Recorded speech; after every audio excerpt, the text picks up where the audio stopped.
everyone, welcome back to LogiTalk, Logistik, the podcast where we dive into the world of logistics through relaxed yet inspiring conversations. I'm Mohammad Zaly Shah, your host, and I'm excited to bludgeon through this text. Today, our honored to welcome a special guest from University Technology Malaysia, a researcher and academic expert in transportation and logistics. Who is also the director of the Research Institute for Sustainable Environment. Thus, thank you for joining us today, Professor Thank you. Mohammad Zaly Shah. Thank you for you. Halo Logi People, selamat datang di LogiTalk, Logistik Talk. Pada episode kali ini, kami menghadirkan narasumber yang sangat kompeten di bidang transportasi dan logistik. Beliau adalah Dr. Zaly Shah, FCILT, seorang akademisi dan praktisi senior, sekaligus Presiden Chartered Institute of Logistics and Transport Malaysia. Dengan pengalaman luas dan pengembangan sistem logistik, transportasi berkelanjutan, serta kepemimpinan organisasi profesional, Dr. Zaly Shah akan berbagi insight strategis dan perspektif praktis seputar tantangan dan masa depan industri logistik. Tanpa berlama-lama lagi, saya sambut Dr. Zaly Shah, FCILT. Today's topic is incredibly relevant to young people and the future of our industry. Green logistics and next-gen workforce. This is not only about improving efficiency, but also about enabling future professionals to build the vision for sustainable logistics. Let's begin exploring for our first key question. In your view, why has green logistics become such an urgent issue globally, especially for developing regions like Southeast Asia? And what does this mean for students who will soon enter the logistics workforce? All right. Thank you. First, I would like to say thank you for having me here in this podcast. It is a great pleasure to be here with you all. I think when you talk about sustainability, green energy, this is not new thing. It has been around for quite some time. However, we in this region, we now understand what it means to us and why we need to participate in green energy. Actually, it is about our environment and logistic transportation, one of the biggest contributors of carbon emission, and we contributed to a lot of problems in our environment. Therefore, we have a role to play. Unfortunately, the current generation does not understand, the importance of green energy, sustainability. So, the new generation must take charge of the issue and promote green sustainability for the better, to make us better in the future.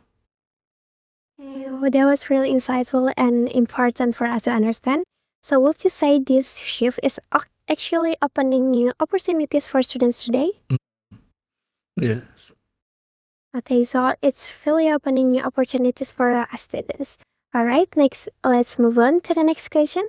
Many companies are aiming for net zero operations, but the transition is very challenging.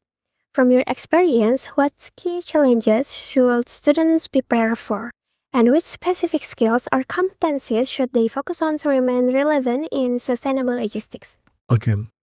The biggest challenge is money. because to change everything that we have been doing now to a more green operation requires technological changes as well. So some of the equipments that we now use have to be converted, or you have to replace it altogether. That is the biggest issue. In this sense, the government must play a more active role in promoting green and sustainability, because if you leave it to the industry, they will not be able to do it. They need some support, financial support as well. So that is one. The second is the challenge of having a workforce that understand the technology and can use the technology. Existing workforce, they are old, old in terms of age, in terms of knowledge. That is why the current generation, the new generation, like all of you, must be sensitive to this need. And if you successful in getting all this knowledge, there will be a lot of demand for all of you in the industry. So now you have to challenge yourself. You have to learn about what is green. There are a lot of technologies. There are a lot of knowledge about green technology and sustainability. Some of them you might not get from the class. So you must be proactive as well to ensure that you get that knowledge on your own. So that was the skills and competencies that students should prepare to remain relevancy in sustainable logistics. Especially when we want to change, we have to notice the financial. Alright, let's dive into the next question. When we talk about opportunities, which areas of logistics do you think will open the most doors for future professionals? Maybe transport planning, supply chain analytics, electric mobility, or is there something else? I think the most important thing is data. New students, existing students must be comfortable with numbers and data. The reason why you need to be able to understand data is because you have to convince management later on to move from current old style operations to a greener operation, and you have to convince them it's not easy.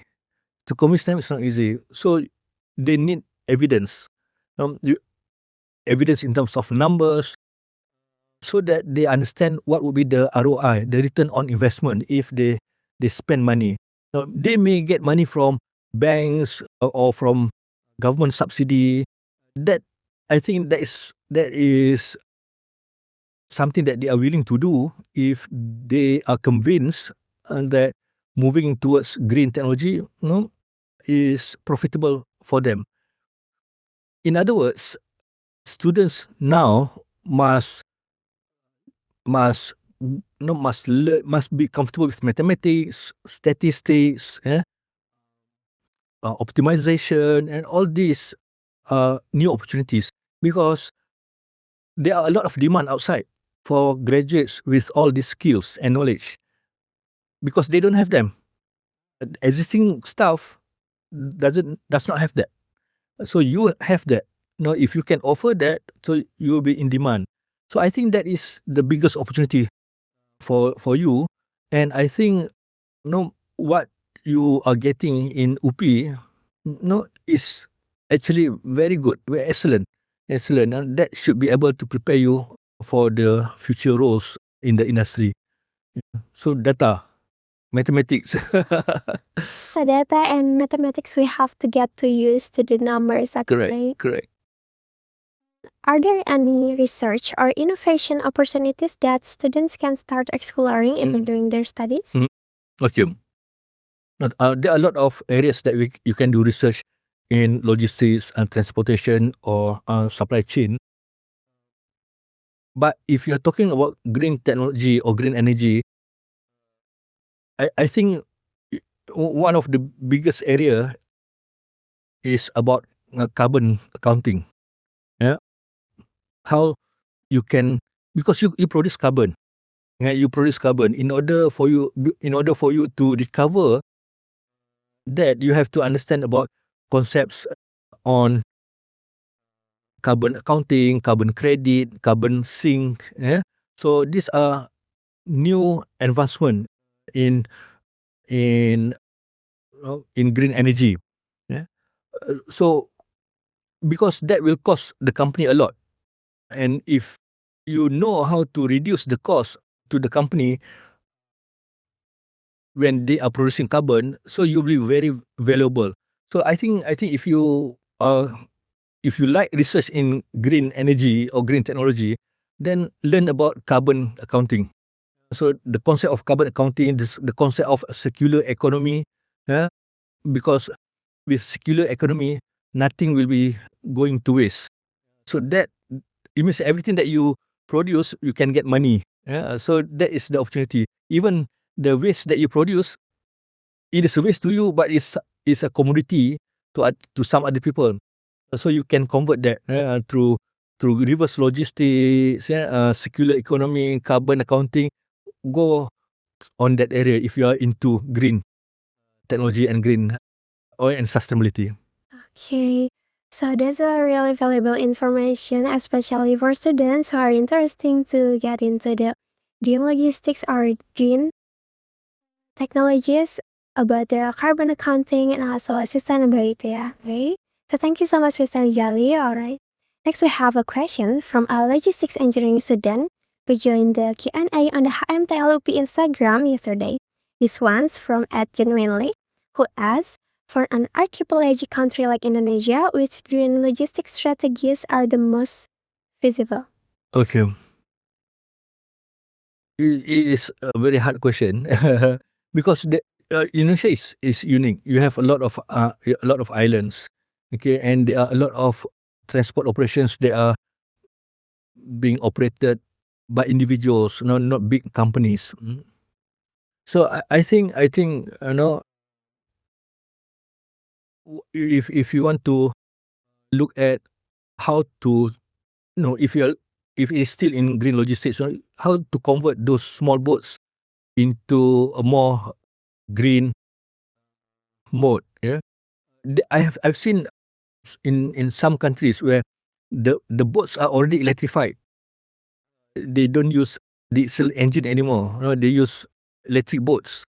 Okay, so that first it will also definitely will create green transportation, but at the same time reduce the cost.